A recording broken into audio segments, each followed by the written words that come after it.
Manchester City won, Chelsea won. I was gonna be here partying it up because I thought we nicked the victory. But to be fair, Pochettino organised us perfectly, but then his tactics may have cost us at the end. However, before this game, nobody would have said Chelsea are getting a point. Not one person I spoke to believed we were even going to come away with a 2-0 loss, for crying out loud. We were all super negative. So we need to be honest. Even in our pomp, even when we were good, when we go away to the Etihad, if we nick a victory, it's phenomenal. Or if we get a point, it's a very good result. This is a good result. This is a result that we needed. We needed to get a point. Everyone had this as a loss. We're going to break the game down. We're going to talk about the good, the bad, and the downright ugly. I'm going to spoil it for you. No ugly. Nothing ugly to talk about.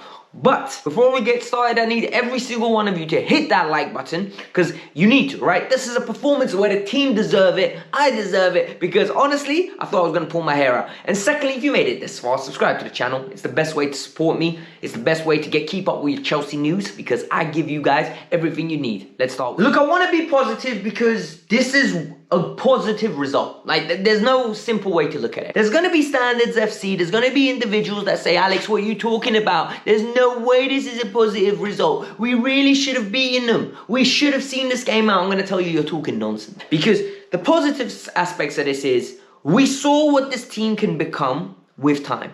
In a sense, compact, battling, courageous, have character, have enthusiasm, have audacity to just earn a win in a place like this. However, today, we couldn't get across the line. And there are a few mistakes why we couldn't, but we're talking about the positives. The Sassy, Colwell, Enzo and Caicedo, that block of 4 was very good. Gallagher, very good. And we're going to get into the little details now. We're going to talk about each individual player and how they've impressed me today. The overall goal that we scored was a goal that was always there. And when you play Manchester City away, that goal is always there. Religiously, that goal is there. Purely based on the fact of the way they play, right? They're going to push up on you, they're going to compress you, and they're going to make it super tight between Haaland and their 2 centre-backs. There's not more than 30, 40 yards difference. The whole of their field is always available. The only man to beat is Edison.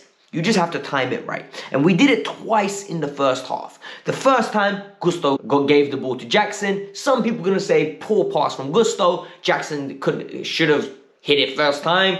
But listen, we'll talk about that later. I think he should have scored. I'm not going to lie to you. Any Sunday League striker, I'm pissed at him if he misses that chance. Because you're away at a big game. We need to take chances of that caliber. That is a top-notch chance. However, the second time around, we capitalized. The ball gets free to Jackson. Jackson's running down that side and he crosses it across goal beautifully. And it goes to Sterling. Sterling chops Kyle Walker. And beautiful finish. And for me, that was the perfect counter-attack goal. That was the goal that I saw us score it. It was either that way or a set piece. Because I didn't see us penning Man City back. It doesn't happen at the Etihad. It's not realistic to think things that don't happen at the Etihad are going to happen when a team like us, who aren't in the best form, we're 10th, for crying out loud. We need to be realistic and objective on what we expect. And for us, that goal put us in a comfortable position. And I thought the overall first half performance, we were the better team. Because if you look at it, right, Enzo and Caicedo, the gaps between them were phenomenal. Yes, Manchester City were creating 1 or 2 chances. I think it was 1 in the first half, right? They created 1 chance in the first half that Haaland should have scored. But other than that, nothing was coming through the middle. Everything was going wide. Everything was going wide. And they were struggling to get through Enzo and Caicedo. They were like 2 pit bulls in there. Competitive, tenacious, good tackles. But the player that deserves the most credit, and I can't believe I'm going to say this because people say, we told you, and they're going to run their agenda on me. I thought Conor Gallagher was brilliant today.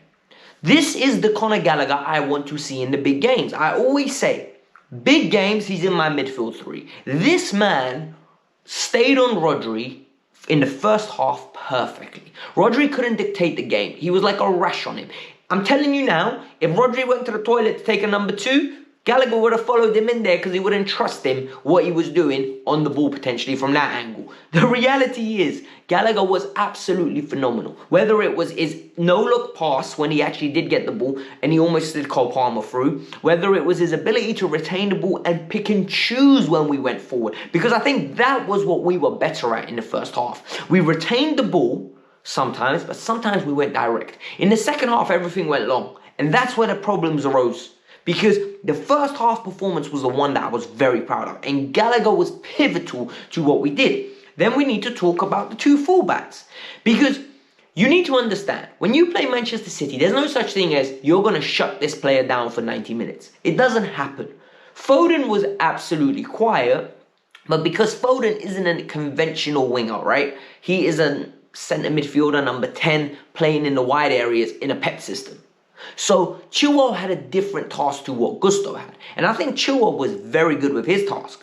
Chilwell's ability to today keep the correct distances from the player that was playing opposed to it. Because 1 minute it was Kyle Walker, next minute it was Kevin De Bruyne, and the minute after that it was Phil Foden. So Chilwell overall had a performance of character, tenacity, and he was very good. For me, the player that had a topsy-turvy evening was Malo Gusto, because Doku was giving him a hard time, but he was keeping up with him. Because if you look at the game and look at the way we played, it was always Gusto versus Doku one-on-one. Like, genuinely, he wasn't getting support. Palmer tried to, God bless him, right? He was really trying to. But those triangles were killing him and the Gusto. But whenever it was one-on-one, I thought Gusto done his job. I genuinely did. Yes, Doku beat him on a few occasions, put a few crosses in.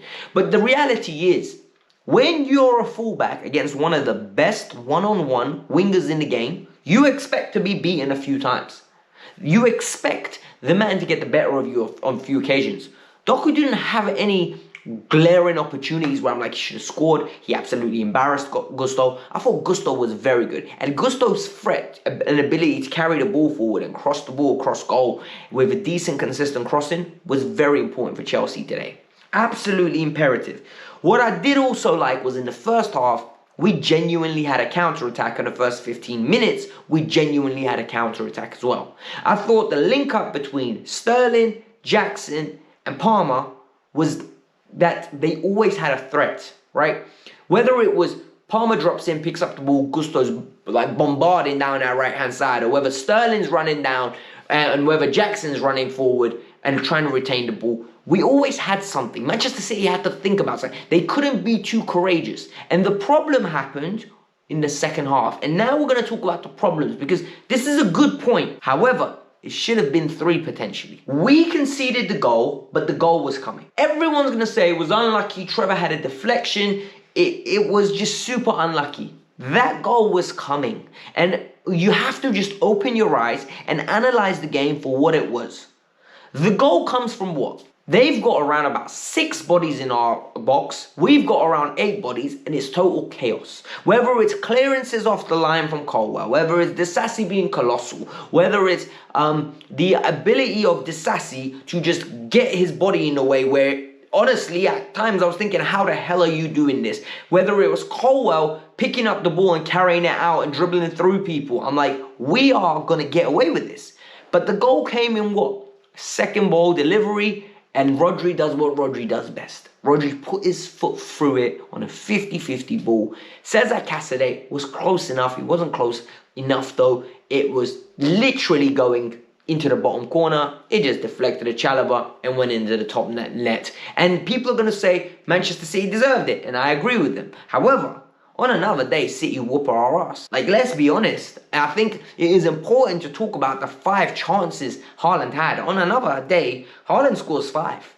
Like, no cap, no exaggeration. Erling Haaland could have scored 5. And because he had 5 chances and he's that quality of player. He is the level of player where if Haaland gets 5 opportunities, you kind of expect him to score 4 at least. At least. And 5, you're like, ah, yeah, he did his job. The first half header, open header, he's out. Colwell could not handle him. Second half, when the ball comes across, the Sassy plays him on. He's 4 yards out. There was one where the ball was bouncing around the box. Haaland put his foot through it. Colwell off the line. There was one when he ran past the Sassy and smashed it. I thought I was going to nestle in the top of the corner. We lost the ball in transition, and Kunku, first touch, gives the ball away, goes to Caicedo, who can't put a challenge in. He's running away, and he showed very good restraint there, by the way. There were so many people that would have clamped him and said, nah, bruv, I'll take the yellow and I'll miss the final next week. He really showed good restraint, and I respected that because it showed maturity. That's what it showed. It showed good maturity. And Haaland by himself had 5 good opportunities. 5 good opportunities. So we can't sit here and say, oh, we definitely deserve to win the game, because we didn't. City fans could say, you know what, Chelsea came, second half parked the bus, and we were just unlucky not to walk away with the 3 points. And they wouldn't be wrong, because the second half was a park the bus job. And this is where we need to talk about 2 things. Number 1, Poch's subs. Poch left us with no threat. And this is what I don't understand. You've got Noni and you got Mudryk. You don't trust their work rate. But the problem is, the expectation is you get work rate out of them. This is the game. If you can't get work rate out of them for this game, they're not meant to be at the club. They're meant to be buying in. This is the game where they're meant to chase. This is Manchester City away. This isn't Burnley at home or Nottingham Forest where they ain't going to do nothing. This is a big game. And we have to do better, in my opinion. I don't know, like, the wingers, the young ones, have to perform. But he reverted to what? We went to 3 at the back, which I agreed. I know this isn't bad. I agree. However, what I didn't like was you took Nico off, you took Cole Palmer off. So, meaning you had Cassidy and Gallagher in behind Nkunku. No. You need pace. You need pace. What he should have done, in my opinion, is if you're taking off Jackson, I need one of Nkunku and Mudryk on. I need one of them for ball retention. Noni would have been the one I would have went to. I swear to you I would have went to. But I told you, look, Noni is not going to be seen for 3-4 weeks. After that mistake he done the other day against Palace, he will not be seen for 3-4 weeks. His punishment will be you will sit on the bench and you will learn from it. However, sometimes you got to stop doing that. I understand it's frustrating. And I understand he wanted a bit more physicality and he was like, we're going to grind this one out. But we have to pose a threat. Nkunku as false 9. It doesn't work, man. It just doesn't work. I don't like it. You need to have your best players in their right positions. For me, Nkunku's best position is number 10 off a target man, which we don't have, or on the left-hand side as an inside forward, getting multiple touches and building up play. That's him. That will always be him. That position where Nico played when he came on had to be Nkunku. The one that, in my opinion, who needs to play out of position is Jackson. Big man, you're lucky to get minutes at this moment in time. You are lucky to get minutes at this moment in time. Palmer, on the right-hand side, works with Gusto perfectly. That needs to stay. However, we need to take our chances. And this is where I'm going to say it, right? We had 3 massive chances and 1 half chance. First one with Nicholas Jackson. Has to be 1-0 earlier. Second one, Raheem Sterling. We took where the cross comes across goal. Raheem Sterling chops and scores the goal. Third one, Raheem Sterling, where there's a ball from Malo Gusto, because it was a beautiful play. Cole Palmer nutmegged Alvarez. Lovely cut through. Plays in Gusto on the right-hand side. Lovely weighted ball. The ball's going there. Chaos left, right, and centre. Sterling swings a leg at it. And somehow, Edison saves it. Would have been 2-0. Could have been a completely different game. And there was one more opportunity where we broke on them. Kyle Walker fell asleep because he thought Jackson would go towards goal. But obviously Jackson's a different type of player, right? Most players will go towards goal. Jackson's going to the byline. He's like, nah, I'm going to the byline. Stops it and runs towards him. Crosses it across goal. And somehow Gallagher gets there and he just doesn't get enough on it. And the annoying thing is, I think if Gallagher leaves it, Sterling's there waiting for a tap-in. And that, for me, epitomized us. That we are a good team, but we need to be more clinical. And that is the difference between us being higher in the league or us being down here. The top teams are all in the 50s of goals at the moment. The top 5. Villa have scored 50 plus. Spurs have scored 50 plus. City have scored 50 plus. Liverpool and Arsenal all scored 50 plus. We're sitting there with the Brightons, the Newcastles, and the Wolves on 40 goals. There's a reason we are where we are. The top teams have conceded 20 goals. We today defended like a top team. We need to see that on a consistent basis. Guys, don't be too down on yourselves. Don't be too down on the team. We got a good point. It's a point we didn't expect. It's a point that most probably some of us didn't think would happen. Me. But it happened. So hit the like button, subscribe to the channel. Let me know, are you happy with the point or are you disappointed? Because I don't know how to feel properly at the moment. I'm going to have to decipher it. I will be back tomorrow with another video. So hit the like button, subscribe to the channel. We will be talking about why Sanchez didn't play and just the fallout from this game. Peace out. I'm out. Have a lovely day.